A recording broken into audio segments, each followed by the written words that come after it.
ورتل القرآن ترتیلا، اور قرآن مجید کو رک رک کر، ٹہر ٹہر کر پڑھو۔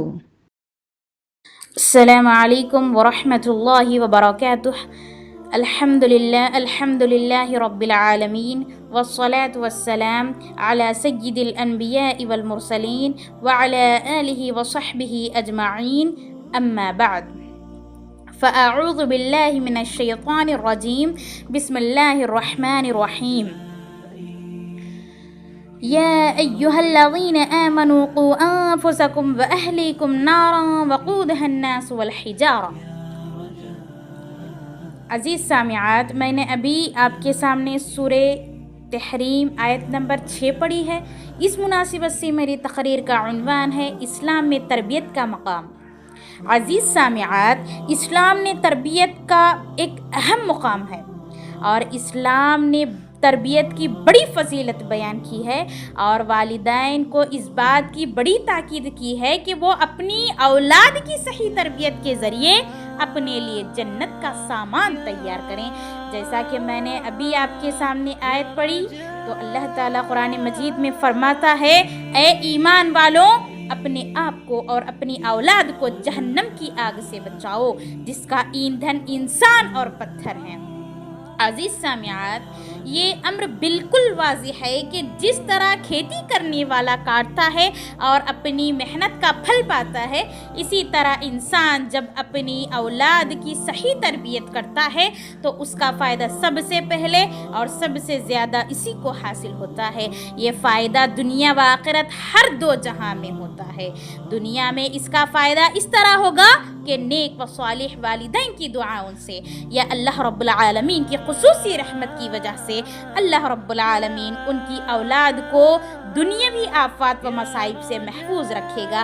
جیسا کہ قرآن مجید میں اللہ تعالیٰ نے 2 یتیم بچوں کا ذکر کرتے ہوئے فرمایا، بسم اللہ الرحمن الرحیم، وَأَمَّا الْجِدَارُ فَكَانَ لِغُلَامَيْنِ يَتِيمَيْنِ فِي الْمَدِينَةِ وَكَانَ تَحْتَهُ كَنْزٌ لَهُمَا وَكَانَ أَبُوهُمَا صَالِحًا فَأَرَادَ رَبُّكَ أَن يَبْلُغَا أَشُدَّهُمَا وَيَسْتَخْرِجَا كَنْزَهُمَا رَحْمَةً مِّن رَّبِّكَ وَمَا فَعَلْتُهُ عَنْ أَمْرِي ذَلِكَ تَأْوِيلُ مَا لَمْ تَسْطِع عَلَيْهِ صَبْرًا۔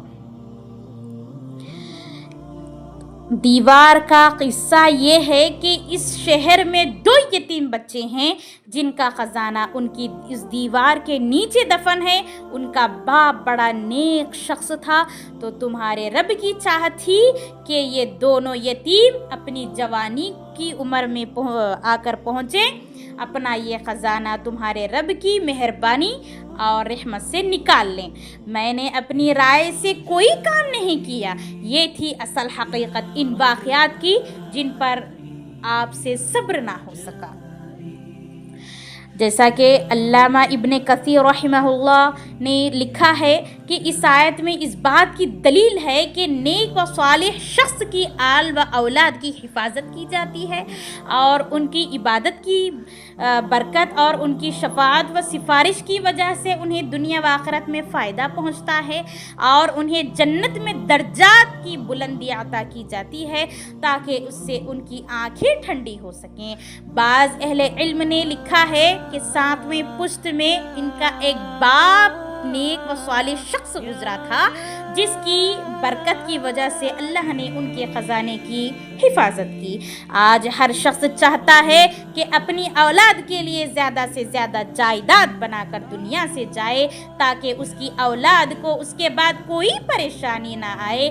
حالانکہ دنیا کی زندگی اور دنیا کی ہر چیز فانی ہے، ایک دن دولت تباہ ہو جائے گی اور ناقدری اور ناشکری سے نعمت چھین لی جائے گی۔ اسی لیے اگر آپ یہ چاہتے ہیں کہ آپ کی اولاد آپ کے مرنے کے بعد آرام و سکون سے رہے، انہیں دنیا و آخرت میں کسی قسم کی پریشانی کا سامنا نہ کرنا پڑے، تو آپ خود صالح بنیں اور اپنی صلاحیت کی چھاپ اپنی اولاد پر چھوڑ جائیں۔ اللہ کا وعدہ برحق ہے، لیکن یہ یاد رکھیے کہ اس خیر و برکت اور فائدے کی شرط یہ ہے کہ اولاد صاحب ایمان ہو۔ اگر کافر ہے تو اسے کچھ فائدہ نہیں پہنچ سکے گا۔ اسی طرح بچے کی صحیح تربیت کا فائدہ والدین کو بھی پہنچتا ہے، اور یہ فائدہ دنیا و آخرت ہر دو جہاں میں پہنچتا ہے۔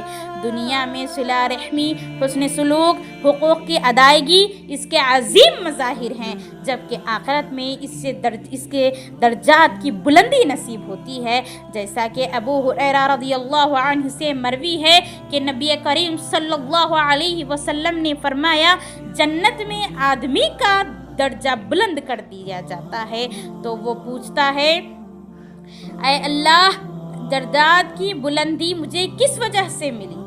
تو اللہ تعالیٰ فرمائے گا، تیرے لڑکے کی دعائے مغفرت کی وجہ سے۔ تو آخر میں اپنی تقریر کو ختم کرتی ہوں۔ السلام علیکم ورحمۃ اللہ وبرکاتہ۔